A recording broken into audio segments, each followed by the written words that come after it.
د غوسې علامات څه شی دي موږ ته به څنګه پته لګي چې دا ورسره غوسه ده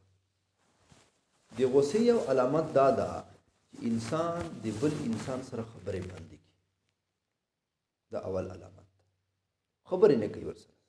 وچ په اپس سره غوسه شوي نو اپس چې خبرې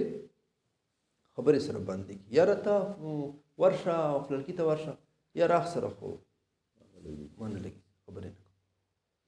دا د غوسې اول علامت ده دوم علامت غوسې والدا ده چې انسان مخ بد ورته نیولی داسې یې کړي ورته پوه شو په خبرې وکړه مخ یې څه شی کړي ترېو کړی وي دا د غوسې یو علامت ده خبرې پوه شوې دریم علامت د غوسې والدا ده چې انسان د هغه انسان غیبت شروع کړي اسماعیل مور سره ملاو شو یار دا فلانکی سړی نه ده دا دند خلک ټول ملګري دي اکثر ملاو دا داسې نه ده دا هر وخت چې ته د بل غیبت کوې دا تا په زړه کې غوسه ده ګوره دا وباسه څلورمه دا خبره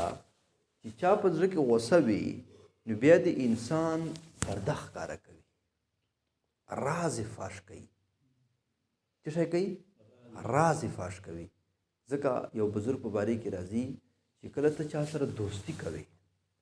نو دوستي نه مخکې ته اخته د خپل یو څو رازونه بیان کا ته چې چا سره دوستي کوې نو اخته اول خپل یو څو رازونه بیان کا او رازونه پس ته ده ته لږ غوسه وروله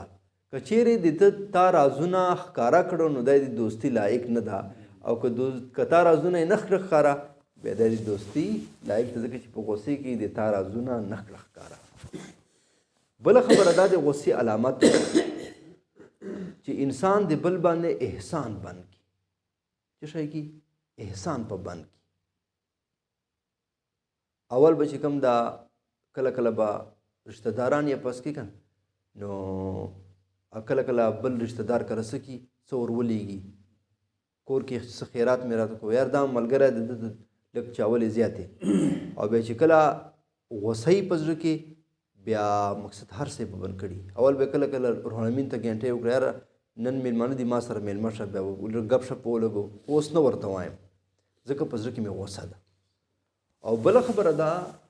چې غوسه چا په زړه کې وي نو بل انسان سره انسان لاس واچي ویې ټکوي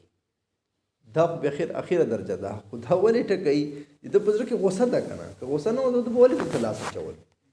دا بل انسان ته چې څوک لاس واچوي یا یې مړ کړي یا چامیټ ورکړي یا لته ورکړي یا لاس ور واچي یا بې عزته کړي دا اصل کې د ده په زړه کې څه شی ده غوسه ده الله دې مړه بچي